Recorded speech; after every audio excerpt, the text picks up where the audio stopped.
स्वागत है आपका मेरे चैनल एवरी प्रॉब्लम है सॉल्यूशन विथ मोना में।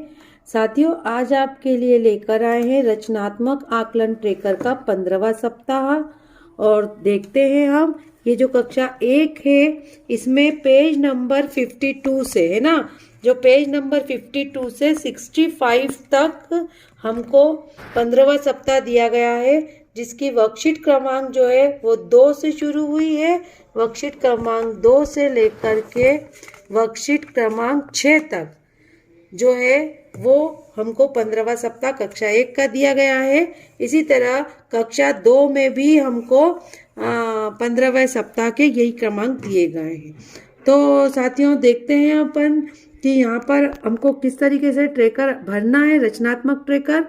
यहाँ पर जो उद्देश्य मैंने लिए हैं वो उद्देश्य मैंने इसी वर्कबुक में से जो पृष्ठ क्रमांक आपको 52 से लेके 65 तक जो पृष्ठ क्रमांक बताए हैं अभ्यास पुस्तिका के, उन्हीं के आधार पर कक्षा 1 और 2 के मैंने उद्देश्य लिए हैं। जैसे कि वस्तुओं की संख्याओं को गिनकर लिखना है ना, जोड़ एवं बराबर के चिन्हों को सही जगह पर लगाना, कुल योग, शून्य की अवधारणा, संख्या जोड़, बिंदु लाइन का प्रयोग से जोड़, संख्या बंद का को कुल बॉक्स में लिखो।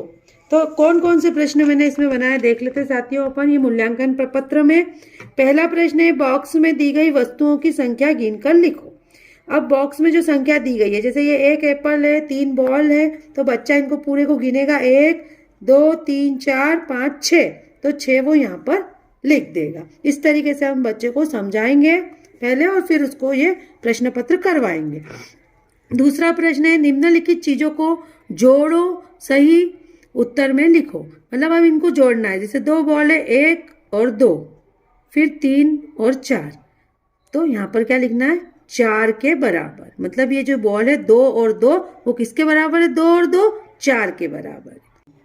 प्रश्न तीसरा, जोड़ का चिन्ह और बराबर का चिन्ह को सही जगह पर रखे।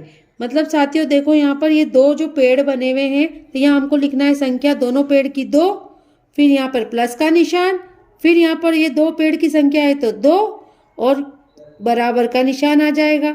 यहाँ पर बराबर का निशान, तो 2 और 2 यहाँ पर गिनना है, 1 2 3 4, यहाँ पर 4 आ जाएगा। तो हमको बच्चों को बताना है कि बराबर और प्लस का निशान सही जगह पर लगाएं।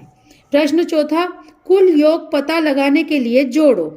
मतलब कुल योग कितना होगा इन संख्याओं का, जैसे कि 2 और 1, तो भले ही बच्चा लाइन का प्रयोग करे, लाइन खींच के करे या गोले बना के करे या उंगली के प्रयोग से करे, उसको यहाँ पर जोड़ करना है। खड़ा जोड़ और आड़ा जोड़, दोनों जोड़ उसको यहाँ पर करना है। प्रश्न पांचवा, शून्य की अवधारणा से जोड़ करें। अब यहाँ 0 वाले प्रश्न है, तो दोनों ही 0 वाले प्रश्न, जिससे कि शून्य की अवधारणा बच्चे को स्पष्ट होगी, उसको बताना है कि 4 + 0 बराबर कितना आएगा, 0 + 1 बराबर कितना आएगा। प्रश्न छठा, संख्याओं को जोड़ और समान उत्तर आने पर सही का निशान लगाएं। मतलब इस तरीके से यहाँ पर जैसे 5 और 3 को जोड़ा 7 और 4 और 5 को जोड़ा 9, मतलब यहाँ दोनों सही बराबर उत्तर नहीं आए, 7 और 9 आए, तो यहाँ पर निशान सही का नहीं आएगा। लेकिन 4 और 2 6, 2 और 4 6, मतलब यहाँ दोनों 6 6 आ गए, तो यहाँ राइट का निशान बच्चा लगा देगा। प्रश्न सातवां, बिंदु लाइन विधि का उपयोग करके संख्याओं को जोड़े और सही योग लिखे। अब यहाँ पर बिंदु और लाइन, मतलब 5 जो है यहाँ पर लाइन आएगी और 2 पर बिंदु आएगी। जैसे कि यहाँ पर हमने साथियों इसमें हमने देखा था, ये बिंदु और लाइन वाला जो क्वेश्चन था, ये सप्ताह 15 के चौथे दिवस में ये 2 पे किस तरीके की ये बिंदु बनाई है और 7 पर ये लाइन बनाई है, 1 2 3 4 5 6 और ये 7 है ना, इस तरीके 3 3 6 1 7। तो इस तरीके से ये जो लाइन बनाई है, तो इस बिंदु और लाइन का प्रयोग करके यहाँ पर बच्चे को करना है। 5 के ऊपर वो लाइन बनाएगा और 2 पे बिंदु, यहाँ पर 1 पे बिंदु बनाएगा और 7 पे लाइन बनाएगा। फिर प्रश्न 8वां, दिए गए संख्या बंध का कुल बॉक्स में लिखे। अब ये बंध वाला है, तो यहाँ पर 8, तो मतलब वो 8 को कैसे किस तरीके से लिख सकता है, 6 और 2 लिख सकता है, 4 और 4 लिख सकता है, इस तरीके से वो बंद करेगा। यहाँ पर 6 है तो 6 को भी वो बंद में करेगा, 3 और 3 लिख सकता है, 2 और 4 लिख सकता है। तो इस तरीके से हम बच्चे को बताएंगे और वो इन प्रश्नों को हल करेगा। यही प्रश्न मैंने यहाँ उद्देश्य में लिए हैं। अब हम यहाँ पर क्या करेंगे साथियों, बच्चों का समूह बना लेंगे।